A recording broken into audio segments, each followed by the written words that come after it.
আসসালামু আলাইকুম বন্ধুরা, সবাই কেমন আছেন? নিঃসন্দেহে অনেক অনেক ভালো আছেন। দেশে এবং দেশের বাইরে থেকে আমার ভিডিওটি যারা দেখছেন তাদের প্রত্যেকের প্রতি সশ্রদ্ধ সালাম এবং অভিনন্দন। আমার যারা চ্যানেল সাবস্ক্রাইব করেছেন আমার বন্ধু, তাদের প্রতি সবসময় কৃতজ্ঞতা প্রকাশ করি। আমার ভিডিওটি দেখবেন, যদি ভালো লেগে থাকে মাঝে মাঝে ভালো বলে কিছু কমেন্টস করবেন। আজকের যে বিষয়টি নিয়ে আপনাদের সামনে উপস্থিত হয়েছি, অনেক বন্ধুরাই দেশে এবং দেশের বাইরে থেকে, টাকা থেকে গ্রামে গিয়ে কী করবো, বিদেশ থেকে বাড়িতে এসে কী করবো, অনেকে অনেক চিন্তায় পড়ে যান। তাদের উপর ভিত্তি করেই আমার এই আইডিয়াটা দেওয়া। এই মুহূর্তের জন্য, বর্তমান সময়ের জন্য, এই মুহূর্তের জন্য এখন থেকে আমরা সামান্য পুঁজি বিনিয়োগ করে ইচ্ছা করলে মাসে 70-80 বা 1 লাখ টাকার উপর ইনকাম করতে পারি। তাহলে সেই ব্যবসাটা কি? সেই ব্যবসাটি হচ্ছে ফাস্টফুডের ব্যবসা। দেখেন, এখন অধিকাংশ লোকেই যারা আমরা নাকি ফাস্টফুডে খুব প্রায়োরিটিতে থাকি, যদিও স্বাস্থ্যের জন্য খুবই ক্ষতিকর, তারপরও খেয়ে থাকি কারণ মুখরোচক। প্রথমে আমি যে বিষয়গুলো আলোচনা করবো সেটা হচ্ছে যে ফাস্টফুডের ব্যবসাটা কোথায় করব, পুঁজি কত লাগবে, রিস্ক আছে কিনা, প্রফিট কত, সম্মানজনক কিনা, সেই বিষয়টা নিয়ে তোলার চেষ্টা করব। ফাস্টফুডের ব্যবসা কোথায় থেকে প্রোডাক্ট নিয়ে আসবো, কে প্রোডাক্ট দিবে, কি কি লাগবে। দেখেন, প্রথম হচ্ছে দেখেন ফাস্টফুডের ব্যবসা পুঁজি কত। পুঁজি মাত্র 50,000 টাকা বা তার বেশি, অর্থাৎ 10,000 টাকা কম, মানে আনুমানিক 40 থেকে 60,000 টাকার মতো পুঁজি নিয়ে আপনি নামলে মোটামুটি ভালো ব্যবসা করতে পারবেন। যেমন পুঁজি করতে আপনি যখন ব্যবসা শুরু করবেন তখন ফাস্টফুডের ব্যবসার জন্য আপনি যা যা করণীয় সেটা হচ্ছে, দেখেন আপনি চিন্তা করবেন ফাস্টফুডের ব্যবসা আপনার এলাকাতে কে বা কাহারা করেন, তাদের সাথে একটু সম্পর্ক তৈরি। আমি সবসময় বলি অভিজ্ঞতা, অভিজ্ঞতা ছাড়া কোনো কাজ করা যায় না। যতভাবেই বলেন, রান্না করতে যাবেন অভিজ্ঞতা লাগবে, আলু ভর্তা করতে অভিজ্ঞতা লাগবে। সবাই সব কিছু পারে না। হ্যাঁ পারে, ওরকমই হয়। ওই যে আমিও ফুটবল খেলতে পারি, একটা কিক দেওয়ার পরে পরবর্তী আর কিক দিতে পারো, পা শেষ। এটাই হচ্ছে। আর মেসি, রোনালদো, ওদেরকে দেখেন পাথে কিন্তু বল সরে না। This is reality. তো আপনাকে অভিজ্ঞতা অর্জন করতে, যা ফাস্টফুডের দোকানটা কোথায় আছে তার সাথে বলবেন, তার সাথে অভিজ্ঞতাটা নেবেন। অভিজ্ঞতাটা নেবেন এই জন্যই যে ফাস্টফুড কোথা থেকে কে বা কারা দিয়ে যায়।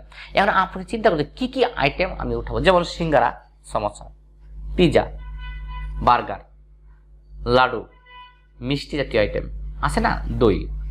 কোন দই টানবে? ক্ষীরসা দই, মানে বিভিন্ন। আপনি যে ফাস্টফুডের দোকানগুলি কোন, মানে আপনার এখানে হটডগ আছে, আপনার বিভিন্ন ধরনের খেয়েছে, বার্গার আছে, বিভিন্ন ধরনের বার্গার থাকতে পারে, আপনার স্যান্ডউইচ আছে, এখানে কোন আপনি কোন খাবারগুলি উঠাবেন সেটা প্রথমে ডিসাইড করে নেবেন। অনেক ধরনের পিঠা আছে যারা হ্যান্ডমেড করে ওরা বাড়ি থেকে, বাসা থেকে বানায় এসে আপনাকে দিয়ে যাবে।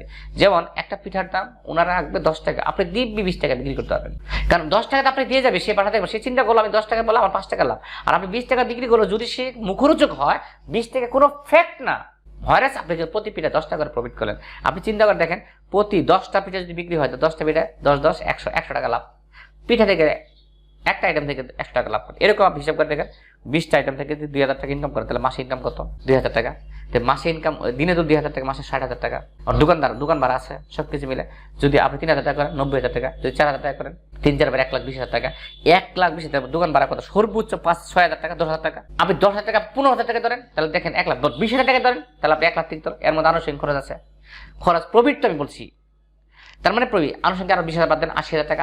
মাসে 80,000 টাকা ইনভেস্ট কত? দিনের তার দিন তার ইনভেস্ট হচ্ছে কত? সর্বোচ্চ আপনার 50 থেকে 60 বা 40। কারণ কি, আপনি যদি কোনো পিঠাওয়ালা পিঠা দিয়ে যায় বা কোনো বার্গারওয়ালা বার্গার দিয়ে যায়, আপনি বলেন তো ওকে অ্যাডভান্স টাকা দেওয়া দরকার ছিল না। আমি বার্গার দিয়ে যাবে, আপনি বিকেলে বলবেন ঠিক আছে আপনি বিকেলে সে টাকাটা নিয়ে যান। তবে বার্গারটা গরম করার জন্য একটা ওভেন লাগবে। হ্যাঁ লাগবে। কয় টাকা লাগবে কোন আপনি এটা ওভেন? আপনি যদি অত টাকা না থাকে আপনি পুরানো একটা ওভেন কিনেন, 4 জনের কফির জন্য কিছু রাখেন। আমার কথা হচ্ছে দেখেন, এই দেখেন তাহলে ফাস্ট ফুডে ব্যবসা করা যায়। তার মানে পুঁজিগত 50 থেকে 60। আইটেম কি বললাম? সিঙ্গারা, সমোসা, হটডগস, স্যান্ডউইচ, বার্গার, বিভিন্ন ধরনের দই, বিভিন্ন ধরনের পিঠা, আর দরকার নাই। সাথে কফি রাখতে পারেন, পানি রাখতে পারেন, পানি তো রাখতেই হবে। এগুলো আপনি চিন্তা করে দেখেন তো।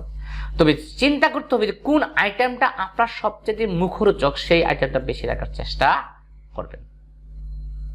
তাহলে ফাস্ট ফুডের ব্যবসা কোথায় করব? আমার দোকানটা অবশ্যই যেখানে জনসমাগম, যেখানে একটা কথা মাথায় রাখেন। আমি দেখেছি পল্টনে এক ব্যক্তি সমোসা বিক্রি করেন। আমার এক ফ্রেন্ড বলতেছে যে দোস্ত আছে, তোমার একটা জিনিস খাওয়াবো। আমি কি খাওয়াবা? আরে আসো না। মানে দেখেন, আমি রামপুরা থেকে পল্টন গেলাম, আমার এখানে 80 টাকা রিক্সা ভাড়া, যাইতে 80 টাকা রিক্সা ভাড়া, আসতে 160 টাকা গেল। গিয়ে দেখি চিকেন সমোসা, মানে দেখছো কত মজা না? হ্যাঁ অনেক মজা। আমি তাই বলে তো দূর থেকে আসা, বলতে মুখে ভালো লাগছে, হ্যাঁ ভালো লাগছে। ভালো লাগা জিনিসটা খাই দেখতে হবে না? আমার 500 টাকা খরচ হলো, খাইলাম মাত্র 2টা সমোসা। তার মানে সে খেয়ে ভালো লাগছে, আমাকে সে মার্কেটিং করে সে নিয়ে গেছে, দোকানদারের কি লাভ হচ্ছে, কিন্তু ওর কি লাভ হচ্ছে না? This is business. আপনি এমন কিছু আইটেম উঠাবেন যে আইটেম একবার বিক্রি হলে পরবর্তী সে আপনার কাছে এসে বসে থেকে হলেও খেয়ে নিয়ে যাবে, নিজে খাবে, আর 10 জনকে ফোন করে বলবে ওখানে যা, খুব ভালো জিনিস পারে, খুব ভালো জিনিস। তার মানে হচ্ছে যে আমি এটাই বলতে চাচ্ছি যে আপনার কাছে প্রত্যেকটা ফাস্টফুডের আইটেম থাকতে হবে। আর একটা কথা মাথায় রাখবেন, বাসি কোনো জিনিস রাখা যাবে না। যদি কাস্টমার একবার খেয়ে তার পেটের সমস্যা হয়, গন্ধ বা কিছু হয়, তাহলে ভুলে নিজে তো খাবেই না, 10 জনকে না করে দিবে। সবসময় কোয়ালিটি এবং ব্যবসায় কখনো মিথ্যা কথা বলা যাবে না, ভুল তথ্য ব্যবসায় কৌশলও মনে করতে পারেন। তার মানে রাস্তার পাশে আপনি এই কাজটা বা মোড়ে বা বাজারের কোনো এক মোড়ে আপনি এই কাজটা করতে পারেন, তবে অবশ্যই দেখতে হবে যেখানে লোক সমাগম বেশি সেখানে করতে হবে। এরপরে দেখেন যে জিনিসটা করবেন, আমি আইটেমগুলিকে নিজে তৈরি করবো কিনা। হ্যাঁ, আপনি দইটা নিজে তৈরি করতে পারেন, শিখবেন ইউটিউব থেকে। ইউটিউবতে মাস্টার কিভাবে অল্প টাকা দিয়ে মাত্র 20 টাকা 25 টাকা ইউজ করে কিভাবে মিষ্টি বানানো যায়, কিভাবে নিজে দই তৈরি করতে পারবেন মাত্র 20 থেকে 25 টাকা খরচ করে বা 50 টাকা খরচ করেন 50 টাকা। আপনি প্রতিদিন মাত্র 25 কাপ দই বানান বা 3 থেকে 4টে প্যাকেট বানান, একটা কেক বানানো শিখেন। আরে শিখেন না কেন? দেখেন কি পরিমাণ প্রফিট। খরচ করে 100 টাকা, বিক্রি করুন 500 টাকা। সম্ভব যদি বুদ্ধি করে করতে পারেন। আবার তো হুমরা সোমরা হন, মানে 500 টাকা খরচ করে 500 টাকা বিক্রি করেন, তাতে লাভ নাই। আপনি ব্যতিক্রম কিছু করেন, ব্যতিক্রম পিঠা বাসা থেকে চেষ্টা করেন না, কিছু পিঠা নিজে বানান, ইউটিউব থেকে শিখেন, আপনার ওয়াইফকে শিখেন। তো আপনি যদি মেয়ে হয়ে থাকেন নিজে শিখেন, তৈরি করেন।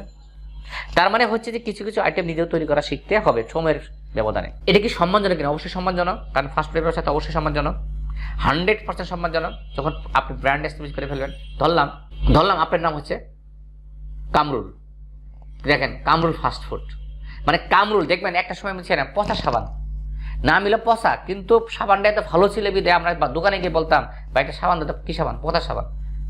পচা আমরা মনে করি দুর্গন্ধ, নষ্ট, কিন্তু ব্র্যান্ড। আপনি কামরুল না জামরুল না কোদবেল, সেটা একটা ফ্যাক্ট হচ্ছে বেস্ট। আপনি ব্র্যান্ড এস্টাবলিশ করে বলছেন, যেমন নাদিয়া ফার্নিচার, আক্তার ফার্নিচার, বুঝলেন নাই? নাদিয়া না মেয়ের নাম, ফার্নিচার কে নাদিয়া ফার্নিচার মানে হচ্ছে ভালো। যেমন ক্যাটসাই, আপনি ক্যাটসাই শুনলে তো আরই পাবো, হ্যাঁ ক্যাটসাই খুব ভালো জিনিস। আপনি কামরুল এস্টাবলিশ করে ফেলেন, মানে তার মানে হচ্ছে আপনার ব্র্যান্ড কি না সেটা ফ্যাক্ট হচ্ছে জিনিস যখন ভালো পাবে তখন আপনার ব্র্যান্ড অটো এস্টাবলিশ। তার মানে অবশ্যই সম্মান। আরেকটা কথা মাথায় রাখবেন, সম্মান কিন্তু কেউ দিবে না, নিজের সম্মান নিজেই রাখতে হবে, আর নিজের সম্মান নিজেই তৈরি করতে হবে। আপনি যদি নিজেকে তৈরি করতে না পারেন, কেউ আপনাকে দাম দিবে না, আজকে আছে কালকে শেষ। বা আপনার কি মনে হয়, আপনি যদি একটা জায়গায় খান, খারাপ জিনিস খায়, পরে কি খাবেন? না, আপনি খাবেন না, অন্যজন খাবে না। তো আপনাকে চিন্তা করতে হচ্ছে সবসময় অপোজিট সাইড, উনি কি বলে এটা মাথায় রাখতে হবে। শুধু নিজে চিন্তা করলে তো হবে না, নিজেকে চালাক মনে করলে হবে না। নিজে চালাক হন তাহলে লাড্ডু খাবেন। আপনি মনে করেন আপনি চালাক আর কাস্টমার সব বোকা, ইম্পসিবল। মনে করতে কাস্টমার সব ট্যালেন্ট, আমি বোকা, আমাকে বোকা সেজন্য কাজটা করে দিতে হবে। তার মানে আমরা ইচ্ছা করলে ফাস্টফুডের ব্যবসা করেও সম্মানজনকভাবে সম্মানের সহিত বাঁচতে পারবো। চা বিক্রি করে, পান বিক্রি করে 5 তলা বাড়ি করতে পারে ফাস্টফুডের। হ্যাঁ, ওই যে বললাম লাস্টে আর কোয়ালিটি ধরে রাখতে পারে না, এই জন্য কিন্তু সমস্যা হয়ে যায়। তো যাই হোক বন্ধুরা, আমি যে কথাগুলি শেয়ার করলাম, যা কথাগুলি বললাম, যদি সম্ভব হয় অবশ্যই আপনারা চেষ্টা করবেন ইনশাল্লাহ, এবং শুরু করেন আলহামদুলিল্লাহ। আর আমার নাম্বারটা দেওয়া থাকবে, যদি প্রয়োজন হয় আমাকে অবশ্যই ফোন দিবেন, আমি আপনাকে অবশ্যই সহযোগিতা করবো যদি কোনো হেল্প লাগে আমার। সবাই ভালো থাকেন, আল্লাহ হাফেজ, আসসালামু আলাইকুম।